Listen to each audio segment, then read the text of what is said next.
السلام عليكم ورحمة الله وبركاته. ازيكم حبايبي؟ عاملين ايه؟ وحشتوني كتير كتير كتير. جايلكم في فيديو جديد، وقبل ما نبدأ الفيديو نصلي على الرسول ونسمي الله عليه افضل الصلاة والسلام. حبيبي يا رسول الله، طبعا احنا هنعمل مع بعض النهاردة رز باللبن زي ما انتوا شايفين كده.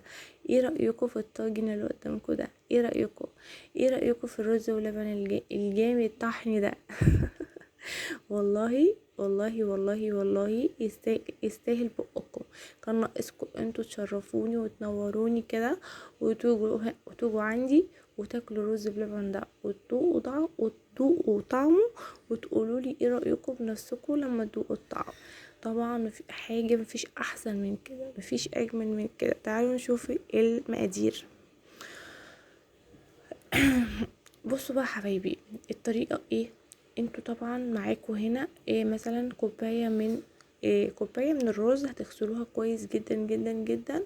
إيه، هي كده لما الرز بيتغسل اصلا بيكتر مع نفسه كده حبايبي. فانتوا هتنقوه كويس وتغسلوه كويس وتصفوه من المية اللي فيه زي ما انتوا شايفين كده. ومعايا معلقتين كبار من جوز الهند. طبعا جوز الهند ده اختياري، متوفر عندكم مفيش مشكلة، مش متوفر برضو مفيش مشكلة، لكن بيدي برضو لرز بلبن طعم حكاية حكاية حكاية. ومعايا كمان حبايب قلبي كوباية سكر كبيرة، ومعايا 2 كيلو من اللبن. طبعا انا غالية حبايبي وخلاص، انا ضفت كده الرز عليه. انا ما بسلقش الرز، في ناس كتير بتسلقه وفي ناس برضو بتعمل نفس طريقتي. بس انا مش عارفه بقى مين اللي بيعمل بقى نفس طريقتي. اللي بيعمل نفس طريقتي قولي في الكومنتات تحت مين اللي بيعمل نفس طريقتي ومين اللي بيسلق الرز. طبعا هنا انا بقلب الرز كويس طبعا علشان خاطر ما يشطش مني من تحت. قاع الحله كده ما يشطش. وبعدين بضيف السكر وهضيف فانيليا، لكن الفانيليا دي يا حبايب قلبي انا ما صورتهاش. انا هضيف فانيليا علشان برضو بتخلي طعم الرز بلبن تحفة تحفة تحفة تحفة. بيبقى لها طعم جميل جدا حبايبي.